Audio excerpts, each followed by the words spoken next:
Halo, apa kabar peserta kelas PBU tahun ajaran 2020-2021? Baik, pada kali ini saya akan memberikan tutorial tentang pengerjaan praktikum 5. Jadi praktikum 5 ini terkait dengan topik pembelajaran polimorfism. Oke. Jadi untuk tutorial kali ini saya juga menggunakan akun tes Asdos seperti ini ya. Oke, untuk memulai saya sudah copy di sini alamat assignment-nya ya. Ini tinggal accept. Jadi saya accept. Oke, ini tinggal di-refresh aja. Ya, ini muncul. Saya sudah pernah accept, jadi ini nggak perlu.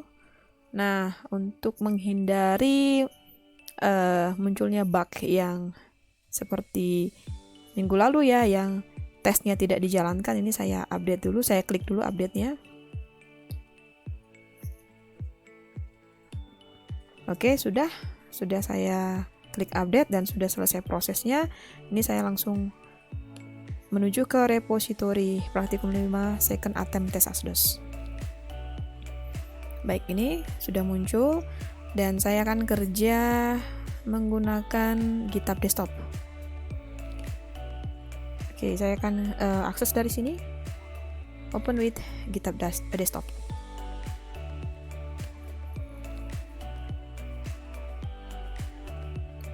Oke, ini langsung muncul fitur untuk nge-clone. Saya nge-clone-nya di lokal dengan alamat direktori seperti ini. Oke, di-clone aja. Ya, untuk tutorial kali ini saya menggunakan assignment link praktikum 5 second attempt. Ya, kenapa? Karena link praktikum 5 sebenarnya sudah expired ya waktu pengerjaannya. Oke, ini sudah selesai di-clone. Ya. Saya akan langsung buka di Notepad++.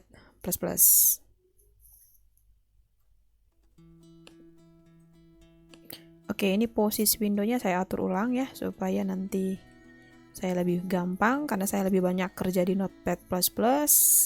Jadi Notepad++-nya yang saya perbesar. Oke, jadi setelah open dengan Notepad++, ini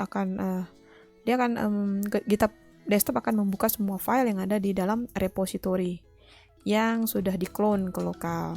Ya, jadi saya akan buka yang perlu saja.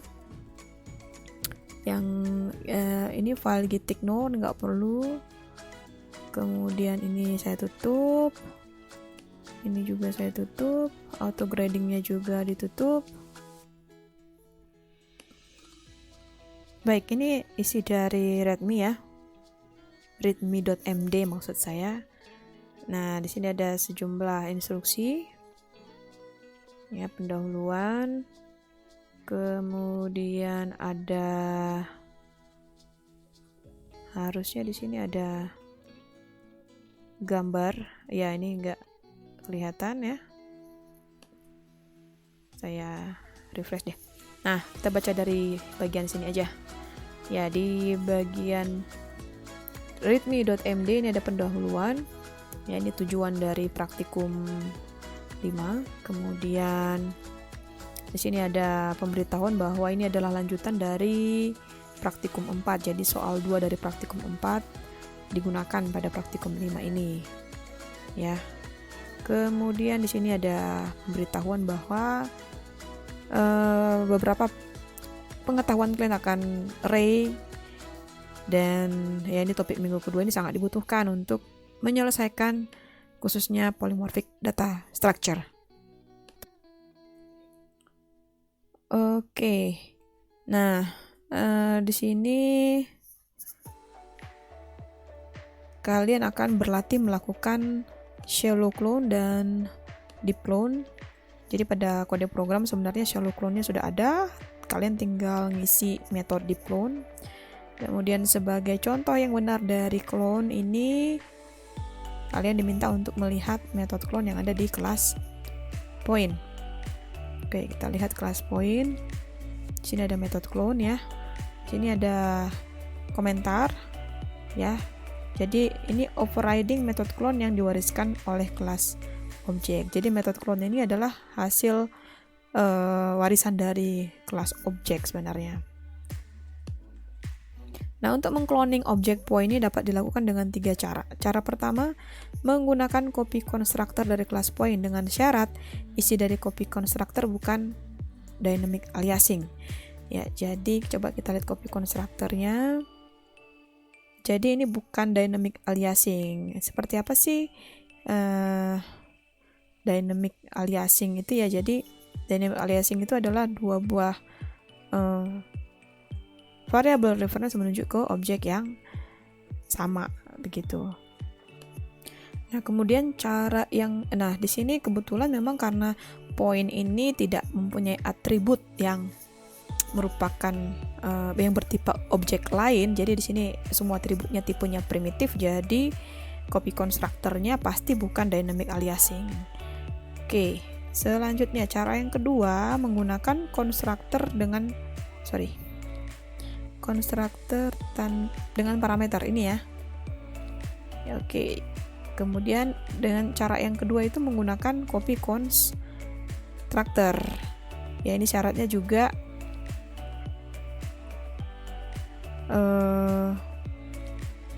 class point bukan kelas yang memiliki kelas lain sebagai atribut, jadi tidak mungkin terjadi dynamic aliasing. Ini tadi yang saya jelaskan. Kemudian cara yang ketiga bisa melakukan cloning dengan create object point baru dan mengcopy nilai atribut objek this ke objek baru. Jadi ini cara pertama.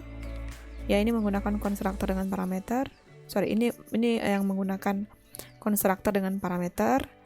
Ya, ini cara yang kedua ya. Ini cara pertama menggunakan copy constructor. Kemudian ini yang cara ketiga ya. Jadi di create dulu sebuah objek dari point ya menggunakan konstruktor dengan tanpa parameter. Kemudian setiap atributnya masing-masing di set. Oke, di sini method clone adalah metode yang diturunkan. Tadi ini sudah saya sampaikan bahwa method clone adalah metode yang diturunkan oleh kelas objek kepada semua kelas di Java. Jadi di kelas objeknya sendiri, method clone itu dideklarasikan dengan seperti ini, ya, protected object clone. Nah, semua kelas turunan dari objek itu ketika mengoverride method clone, dia bisa pakai modifier protected atau public, tidak boleh package private atau private, begitu ya. Oke,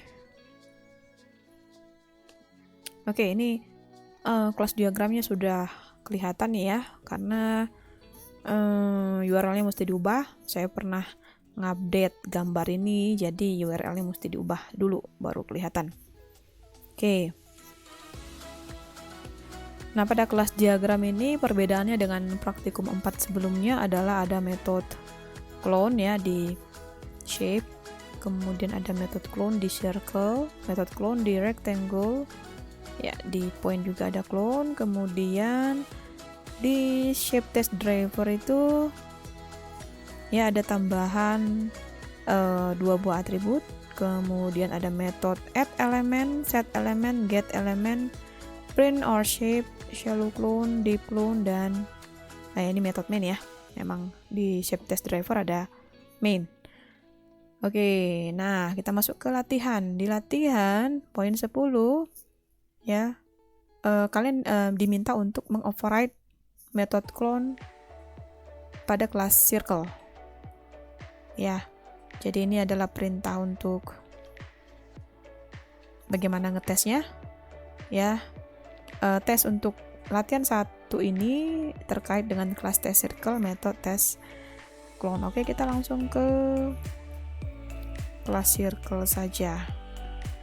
Ya, di sini ya ada di sini ya. Praktikum 5 latihan 1 supaya gampang mengenali. Di sini ada 8 kalau nggak salah ya. 8 latihan. Ya, 8 latihan ya. Jadi di bagian kode program, file program itu saya sudah langsung kasih identifiernya praktikum 5 latihan 1. Nah, isi metode clone akan mengclone objek circle disk. Sebagai referensi, lihat metode clone pada kelas point. Override metode clone di sini. Jadi ketika mengoverride metode clone ya, kan metode clone-nya sendiri itu adalah protected object clone. Ini bisa kita copy. Saya copy ya. Ini di copy, di circle. Nah, coba lihat kelas diagramnya. Clone itu modifiernya public ya. Jadi ini masih boleh, asalkan bukan private dan package private aja. Jadi ini public object clone. Oke, kita isi. Nah, katanya di sini dia harus nge-clone isi dari circle. Masalahnya circle ini tidak sama dengan point. Point semua atributnya bertipe data tipe primitif ya. Sementara kalau circle salah satu atributnya bertipe objek lain yaitu point. Jadi untuk nge-clone pertama-tama kita bisa pakai cara pertama yang pakai copy constructor, atau pakai cara kedua yang menggunakan constructor dengan parameter, atau cara ketiga gitu ya, kita create baru kemudian set atributnya masing-masing. Nah, kita cek deh, kalau kita mau pakai constructor dengan parameter, apakah ini bukan hanya sekedar dynamic aliasing? Ya, ternyata tidak ya, bukan dynamic aliasing. Kalau dynamic aliasing, isi dari copy constructor ini nanti seperti ini. Ya, ini saya komen ya supaya tidak menyebabkan error. Jadi si P sama dengan var point. Nah, kalau seperti ini, ada yang seperti ini namanya dynamic aliasing. Jadi variabel P dan variabel reference var point, ini variabel reference ya, variabel reference P dan variabel reference var point sama-sama menunjuk ke objek yang ditunjuk oleh var point. Nah, karena ini tidak ada dynamic aliasing, maka kita bisa pakai constructor dengan parameter ini. Bagaimana dengan copy constructornya? Ya, di sini juga tidak ada dynamic aliasing ya. Kenapa? Karena nilai P-nya ini di-create dengan memanggil copy constructor dari point ya. Oke, jadi bisa. Nah, di sini saya akan pakai cara yang berapa ya? Cara yang ketiga saja ya. Jadi ini circle C sama dengan new circle ya, pakai konstruktor yang tanpa parameter. Kemudian C ini akan menyalin isi dari atribut diameter si objek disk di C dot diameter sama dengan disk dot diameter itu ya. Kemudian C dot P1, ya, ini boleh nggak pakai disk sebenarnya ya, karena sudah beda. Ini diameter yang ini adalah milik C, diameter ini adalah milik objek disk. Nah, kemudian C dot P sama dengan, kita bisa pakai clone yang ada pada point ya, P dot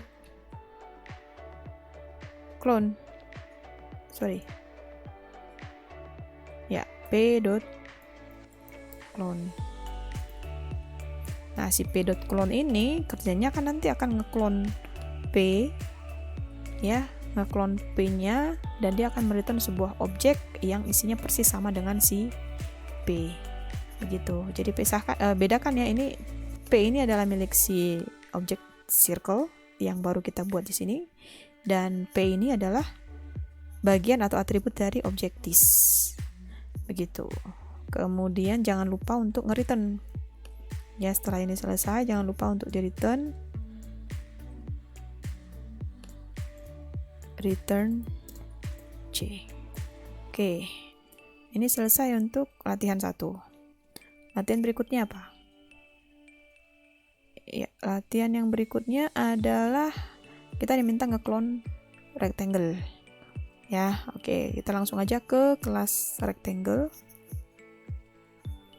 Nah, di kelas rectangle ini ada ya praktikum 5 latihan 2. Oke, kita tulis public object clone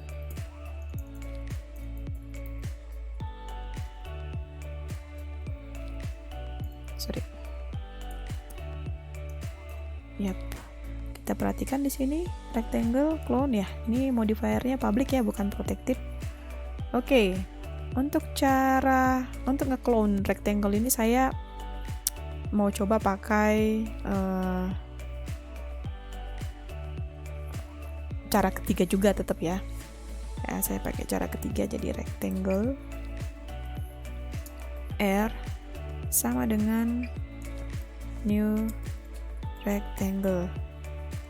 Kalau pakai cara pertama dan cara kedua, maka kita bisa nggak memanggil clone yang ada pada poin nantinya. Ya, jadi di sini saya mau memanfaatkan metode clone yang sudah ada pada poin. Oke, rectangle R. Kemudian rectangle ini kan punya dua buah atribut ya, P1 dan P2. Ya, P1 dan P2 berupa objek, maka bisa tinggal panggil objek metode clone yang ada pada masing-masing objek. Jadi r dot P1 ya. Ini kan P1 ya atributnya. Ya, P1 dan P2. R dot P1 sama dengan P1 dot clone.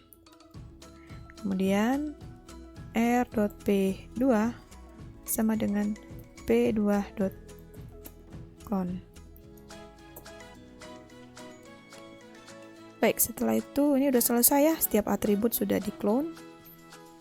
Selanjutnya jangan lupa return R. Oke, saya hampir lupa. Nah, karena clone ini diwariskan oleh objek ke kelas-kelas di bawahnya, di sini kita harus nge-casting, memberitahu compiler bahwa clone ini adalah milik dari bagian dari kelas point. Ya, jadi ada casting di sini. Kita casting bahwa kembalian dari clone ini nanti adalah object point. Jadi ini penting ya, supaya compiler tahu. Ya, di sini kita casting dengan point. Ini juga kita casting dengan point. Ya, begitu juga di circle yang tadi ya. Untuk memberitahu compiler bahwa clone ini yang dipanggil adalah milik clone ini akan mengembalikan objek point.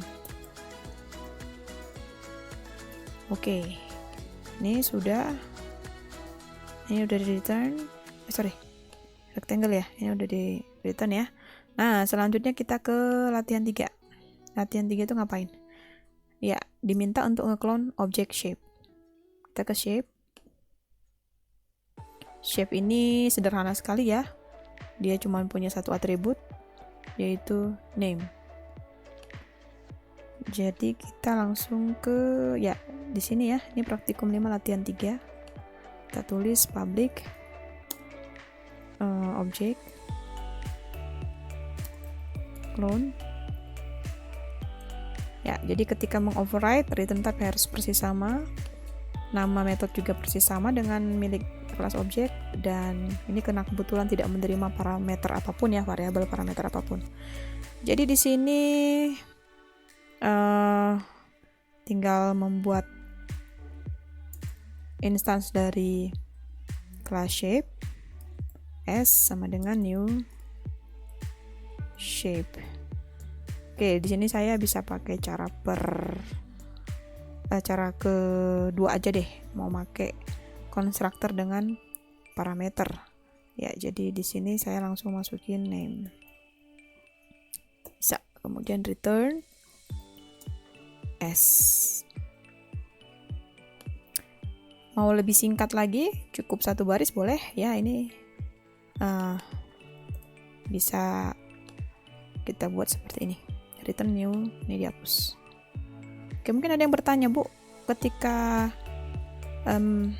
mengoverride clone pada rectangle dan circle, kenapa tidak ada proses menyalin atribut name. Kan name itu diturunkan oleh shape kepada circle dan rectangle. Ya, sebenarnya memang benar ya.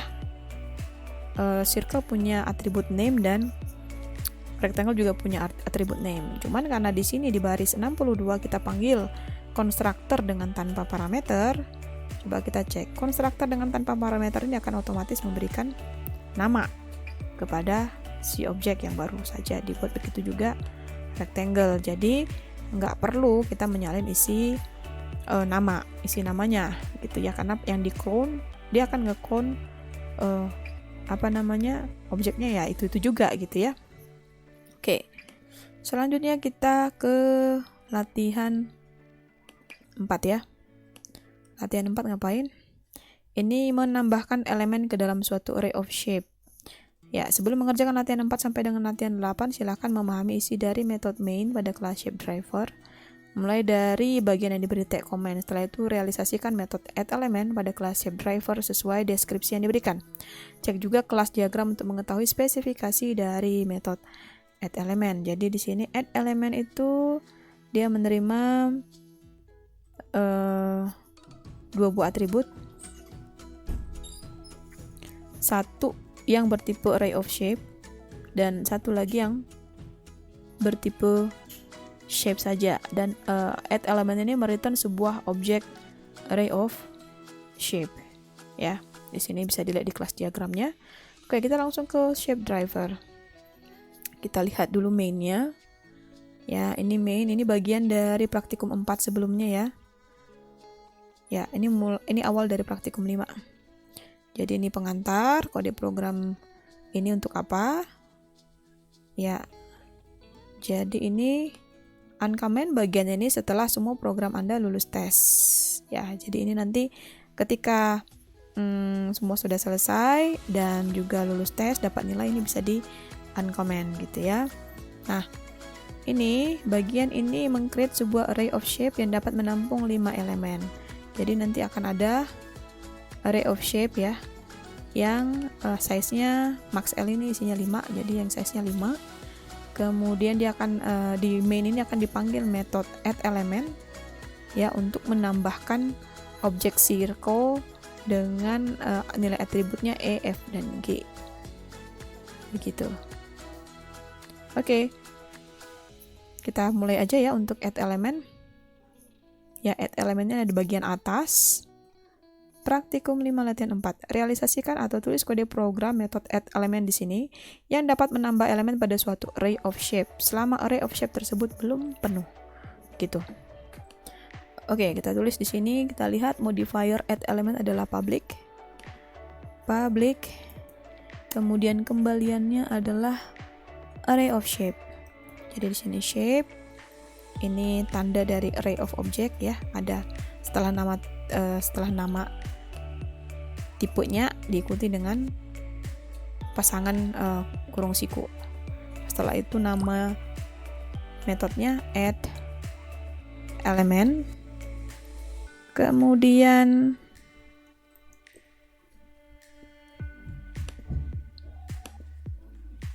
di sini untuk variabelnya dia menerima array of shape juga. Shape. Argumen yang kedua, parameter yang kedua dia terima sebuah shape ya. Shape SHP. Oke. Nah, udah ya. Nah, ini kita tinggal, jadi ceritanya ini bagaimana cara menambahkan SHP ini, object shape, ke dalam array of shape R-shape. Gitu. Ya. Nah, R-shape ini kan array. Kita bisa menambahkan elemen ke dalam sebuah array dengan cara mengakses indeksnya. Nah, pada elemen keberapa mau ditambahkan si object shape ini? Kan begitu ya pertanyaannya. Oke, sekarang kita lihat method main.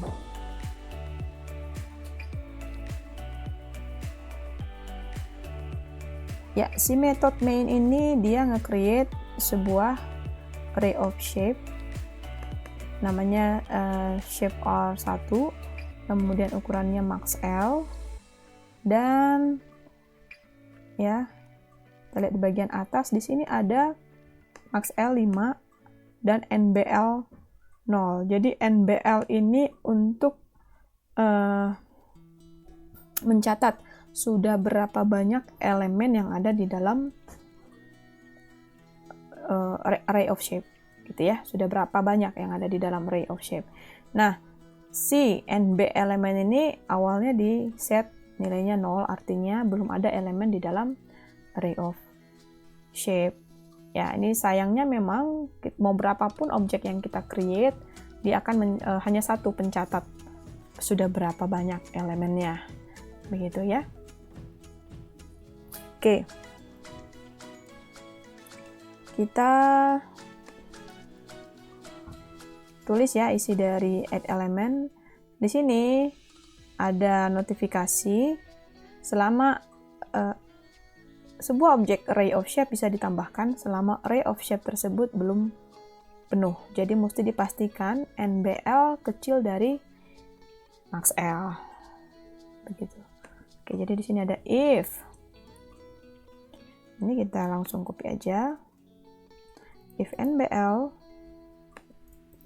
kecil dari max L, ya maka ini kita akses ya, kita isi dengan NBL. Kan NBL untuk pertama kali dia indeksnya 0 ya, jadi R-shape 0 sama dengan shape SHP ini ya. Nah, setelah menambahkan elemen ke dalam indeks NBL, jangan lupa NBL-nya ditambah untuk mengupdate sudah berapa jumlah elemen di dalam R-shape ya. Jadi di sini kalau sudah ditambah nanti satu, artinya ada satu elemen di dalam R-shape. Oke, nah setelah itu ini kita return ya, return R-shape ya, seperti ini, return R-shape. Oke, kenapa sih harus seperti ini pemanggilannya? Kenapa tidak penambahan ini ditulis di dalam main? Pertama, supaya bisa dipanggil berkali-kali. Yang kedua, ini memudahkan saya untuk menulis test case-nya. Jadi test case-nya ini test case-nya nanti bisa menilai per kegiatan ya, per add elemen, per set elemen begitu ya. Oke. Nah, saya mau sampaikan juga bahwa ini bukan praktik yang baik ya. Jadi array of shape ini kan seperti collection ya, bisa dianggap sebagai sebuah objek juga. Harusnya dia adalah sebuah kelas yang utuh, yang ada atribut, ada metode. Ya, nanti shape collection ya, array of shape yang berupa objek dengan atribut dan metode tanpa main itu akan kita bahas di materi berikutnya, di materi abstrak dan interface ya minggu depan. Untuk sekarang ini array of shape-nya itu nggak kita anggap sebagai sebuah objek, tapi kita anggap sebagai sebuah array aja gitu ya. Jadi tidak dituliskan dalam sebuah kelas yang memiliki atribut dan metode. Makanya di sini ada sedikit keanehan. Kenapa? Karena NBL-nya ini akan mencatat jumlah berapapun elemen yang sudah masuk ke dalam array apapun gitu ya. Jadi kalau kamu sudah buat sebuah array of shape dengan NB elemen current-nya 3, ketika buat array of shape yang lain maka ya begitu, NBL-nya dikenali 3 ya. Jadi ini bukan bukan praktik yang baik sebenarnya. Jadi nanti di topik minggu depan kita akan belajar membuat objek array of shape yang merupakan collection yang benar gitu, yang ada atribut dan metodenya. Oke, berikutnya ini udah ya untuk add element. Selanjutnya latihan 5. Ini mengubah elemen indeks tertentu pada suatu array of shape. Jadi realisasikan metode set element. Oke.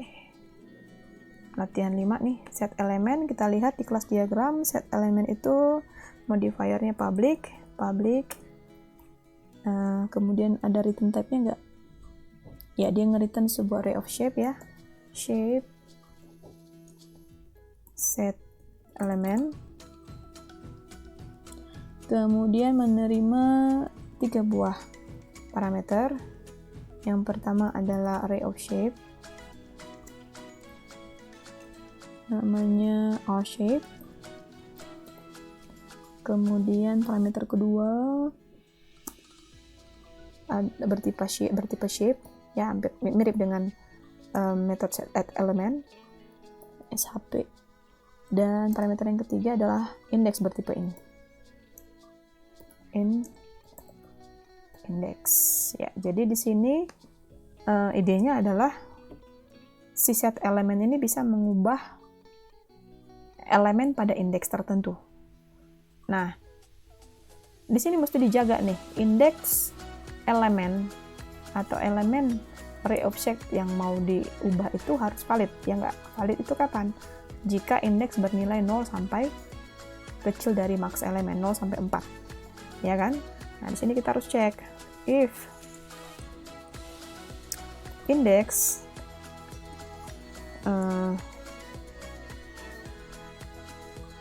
indeks besar dari min 1 ya, artinya 0 pun boleh, and indeks kecil dari max L. Mana nulis max L? Ini ya, max L. Maka barulah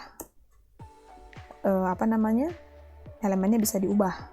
Ya, jadi cara ngubahnya itu kita akses R-shape index sama dengan SHP. Jadi ini bukan cloning ya, tapi ini mengubah nilai. Artinya nggak masalah dia menunjuk ke ada 2 variabel reference yang menunjuk ke objek yang sama. Nah, setelah itu jangan lupa untuk return ya, return R-shape. Oke. Baik, selanjutnya kita ke latihan berikutnya, yaitu latihan 6. Jadi latihan 6 ini mengambil elemen indeks tertentu pada suatu array of shape. Ya, di sini kita kalian diminta untuk merealisasikan metode get element pada kelas shape driver. Oke, kita ke shape driver. Ya, ini latihan 6 ya. Get element. Kita lihat di kelas diagram, get element itu modifiernya ya public, dan dia mengembalikan objek shape. Ya, jadi di sini public shape get element. Get element menerima 2 buah parameter, yaitu array of shape dan index. Shape or shape, kemudian index. Ya, jadi untuk tahu mau mengambil elemen yang mana, tentunya kita harus harus tahu informasi indeksnya. Nah, perhatikan di sini ada catatan ya, harus perhatikan indeks harus valid dalam rentang 0 sampai dengan ukuran array of shape. Jadi mirip dengan set elemen di sini ya, harus kita tambahkan if untuk ngecek indeks itu mesti valid. Jangan sampai mencoba mengambil elemen yang tidak ada, misalnya elemen 6 itu nggak ada, atau elemen 5 itu nggak ada. Kenapa? Karena array of shape dalam kasus ini hanya punya elemen dengan indeks 0 sampai 4. Oke, jadi di sini tinggal return ya, return R shape,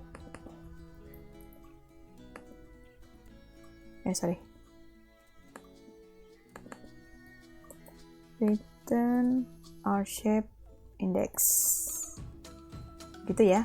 Nah, bagaimana kalau misalnya indeksnya tidak valid? Jika indeksnya tidak valid, metode ini harus tetap mengembalikan suatu nilai juga, ya. Nggak bisa enggak. Jadi di sini kita akan return null saja. Return null. Oke. Begitu ya. Lanjut ke latihan berikutnya, latihan 7. Jadi latihan 7 ini mengembalikan seluruh data elemen array of shape dalam bentuk string. Jadi realisasikan metode print R shape. Ya, print R shape, kita akan tulis print R shape pada shape driver. Nah, di print R shape ini, ya ini latihan 7 ya. Jika array of shape dalam keadaan kosong, maka print R shape akan mengembalikan string kosong. Kita lihat print R shape, modifiernya public, dia mengembalikan string dan menerima satu buah parameter. Jadi public print R shape, ini saya copy aja deh. Ya, ini ada string ya, karena dia mengembalikan string. Dan kemudian dia menerima array of shape. Shape R shape. Oke. Nah, ini R shape ini, array of shape ini kan bisa terdiri dari satu atau lebih elemen ya. Jadi semuanya data setiap elemen itu akan digabung dalam sebuah string. Jadi kita di sini perlu mendeklar sebuah string dulu, str, kasih nilainya string kosong, gitu ya. Kemudian kita harus iterasi, ya, iterasi isi dari si R shape. Di sini kita butuh for, ya, in i sama dengan 0, kemudian i kecil dari max L. Mana max L, biar saya nggak perlu tulis ulang lagi. Kecil dari max L, kemudian i plus, gitu ya. Nah, kemudian kita iterasi nih, iterasi ya, ini kita akses setiap elemennya R shape R shape i, ya. Setiap elemen kan ada punya toString ya, kita tinggal panggil toString aja, toString. Nah, supaya bisa digabung dengan str, variabel str ini kita buat str sama dengan str dikombine dengan setiap isi dari elemen. Nah, tapi kan ini ada kemungkinan elemennya itu null. Jadi ada baiknya kita tambahkan satu lagi kondisi di sini, memeriksa jika elemennya itu null, jadi nggak perlu ditambahkan ke string, nggak perlu manggil toString. Nanti kalau ini dipanggil malah menyebabkan compile error. Kenapa? Karena elemen i sebenarnya belum ada gitu ya, karena ri itu null gitu, jadi nggak punya metode toString. Jika ini dilakukan selama R shape i itu tidak, nah begitu ya. Oke, nah ya, if R shape null. Nah, di sini kita tinggal return str. Ya. Jadi kalau ini dilakukan iterasi, kemudian indeks ke nolnya tidak null, maka data dari elemen indeks ke nol akan digabung ke str. Masuk ke iterasi kedua, data dari indeks elemen kedua akan digabung ke str. Nah, bagaimana kalau misalnya array of R shape-nya itu kosong? Ya, dia akan iterasi. Ya, jika indeks ke nolnya null, ya tidak ditambahkan ke str. Indeks ke satunya juga nol, tidak ditambahkan ke str, sampai seterusnya indeks keempat juga nol, tidak ditambahkan ke str, maka str masih string kosong. Itulah yang akan dikembalikan, begitu ya. Oke, jadi untuk mengcombine string dengan R shape to string bisa seperti ini, bisa juga begini ya. Ya, str plus sama dengan itu, sama aja maknanya dengan yang kode program sebelumnya. Oke, ini sudah, kita lanjut ke latihan berikutnya, yaitu latihan 8. Di sini kalian diminta untuk melakukan deep clone pada suatu array. Jadi realisasikan metode deep clone pada kelas shape driver. Hati-hati jangan sampai melakukan shallow clone seperti pada shallow clone ya, metode shallow clone yang ada pada shape driver. Oke, kita lihat dulu. Jadi shallow clone ini seperti ini ya. Jadi setelah dia akan membuat sebuah array of shape yang baru ya, hasil clone dari source R adanya di target array of shape target src. Jadi new shape dengan size-nya ya, jadi ini ukuran target src ini sebesar source r.length. Kemudian ini dilakukan iterasi ya sebanyak source r.length.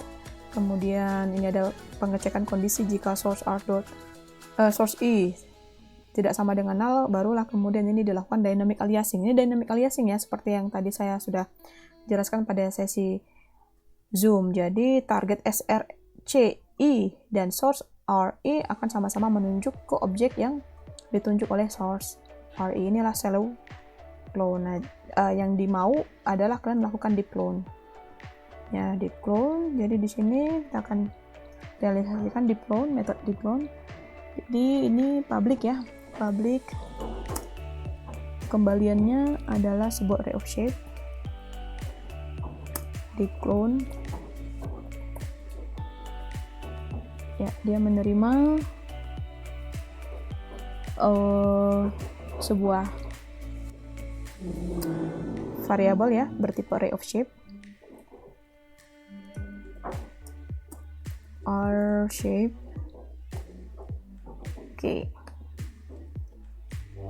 Oke. Jadi mirip dengan shallow copy, kita akan copy yang dari sini ya sampai ke iterasinya seperti ini ya. Tetapi di dalam iterasi itu bukan dynamic aliasing yang dilakukan. Ini saya copy juga deh.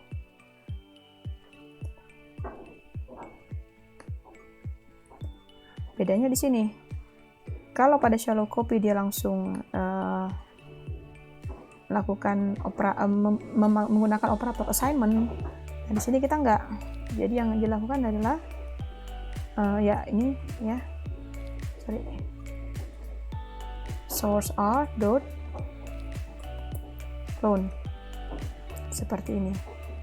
Ya, jadi nanti ini kembalian dari source r.clone ini ya, misalnya elemen ini berisi rectangle ya, rectangle dia akan memanggil rectangle.clone ya, dimana clone tersebut akan mengembalikan sebuah objek baru yang isinya persis sama dengan si rectangle. Oke, nah karena sama seperti kasus di point rectangle dan circle tadi, karena clone ini adalah turunan dari objek, ini harus ada castingnya untuk memberitahu compiler bahwa si source i ini adalah objek shape termasuk turunannya tuh ya. Kita kan nggak tahu dia rectangle, circle atau apa gitu ya, jadi kita casting ke shape aja, itu bisa ya. Oke. Jadi ini deep clone-nya sudah selesai ya, ini udah selesai. Kita lanjut ke yang berikutnya, latihan berapa? Oh, udah selesai ya, latihan 8. Semua udah selesai, kita tinggal commit. Kita lihat, kita commit dulu, sudah benar apa enggak. Oke, sebelum commit, saya mau tes dulu di lokal deh, kalau gitu ya. Kita coba tes di lokal.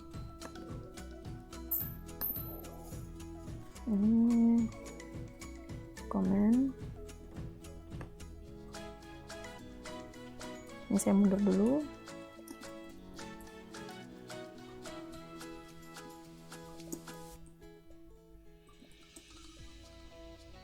Ya, udah ya. CLS, tinggal Gradle. Kita test.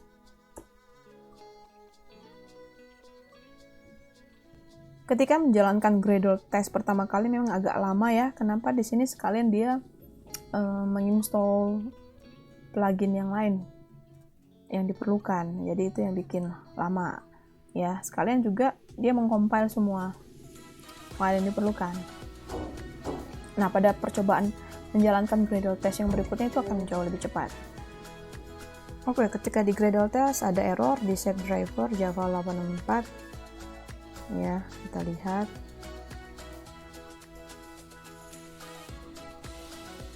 Oke, ini pasangannya adalah ini pasangannya ini. Jadi ada yang nggak punya pasangan nih ya. Jadi ada satu lagi nih harusnya. Ya, ini kesini. Sorry. Ini pasangannya ini, kemudian ini pasangannya ini. Ini agak jorokkan ke dalam ya supaya lebih rapi. Ini udah lebih baik. Oke, kita Gradle test lagi deh.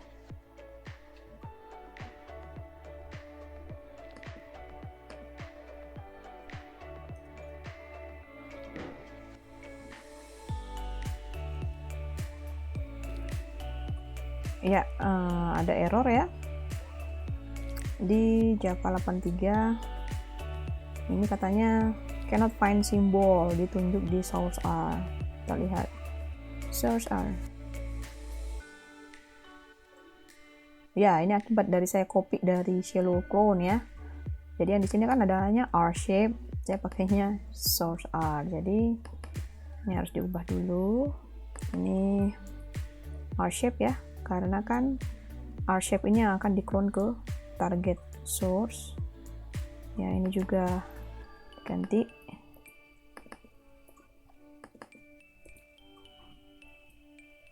Oke, sudah. Ini jangan target source deh. Ini jadi target R.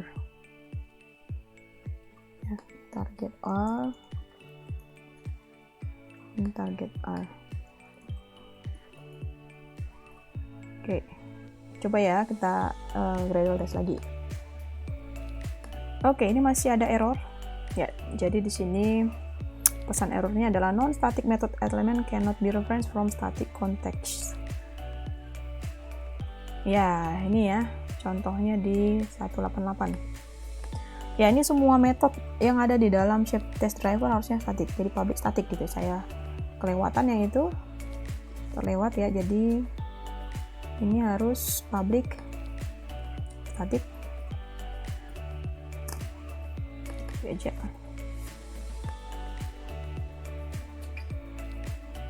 Ini juga static. Ya, ini kan sudah di kelas diagram juga sudah diberi tanda ya. Semua yang di garis bawah ini artinya static. Oke. Static. Ini shallow clone-nya sudah static. Deep clone-nya static.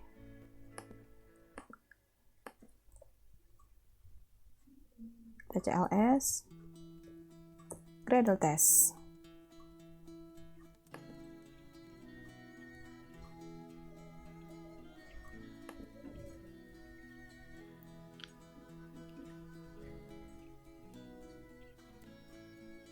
Sepertinya hasilnya bagus, ini tidak ada error dan semua tes semoga pass gitu ya.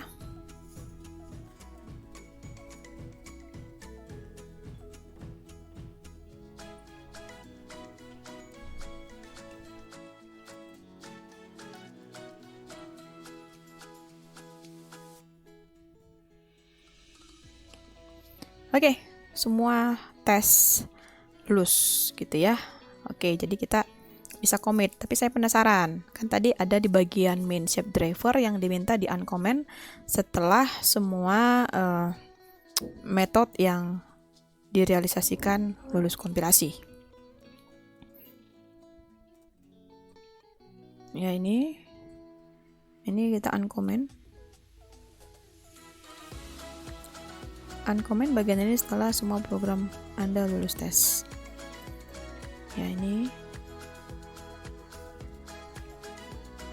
pasangannya dihapus. Oke, jadi saya akan coba jalankan ya program Shape Driver ini. Jadi ini saya mundur dulu sampai ke sini, kemudian Java praktikum 4. Setelah itu ya, jadi ini perintah untuk mengcompile, kita compile.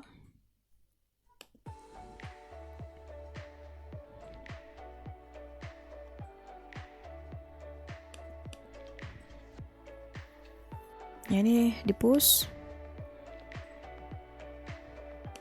Oke, ini sudah selesai. Sekarang kita ke browsernya ya. Jadi sudah kita commit ke server GitHub. Ini sedang proses ya. Oke, kita ke bagian code dulu.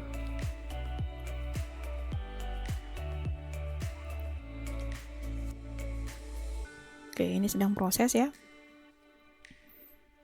Kita tunggu.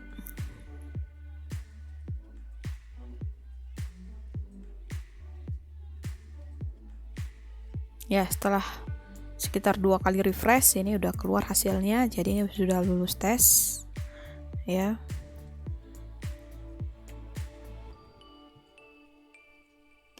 Oke, kita akan lihat lebih detail hasilnya. Ini diklik, tanda centang ini diklik. Kita ke, saya geser dikit.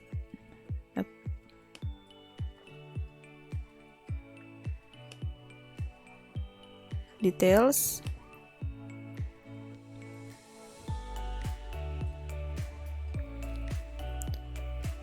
Oke, ini kita akses yang ini ya, Run Education Auto Grading version 1. Ini kan mau ngelihat berapa nilainya kan gitu ya. Oke.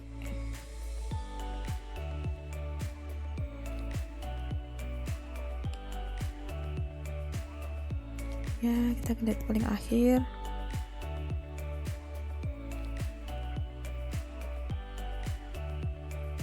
Oke. All test space nilainya 100/100. Jadi demikian untuk tutorial praktikum 5 kali ini. Selamat mengerjakan ya, silahkan bagi yang belum full nilainya pada percobaan sebelumnya silahkan dicoba kembali ya. Semoga video tutorial ini membantu. Selamat belajar.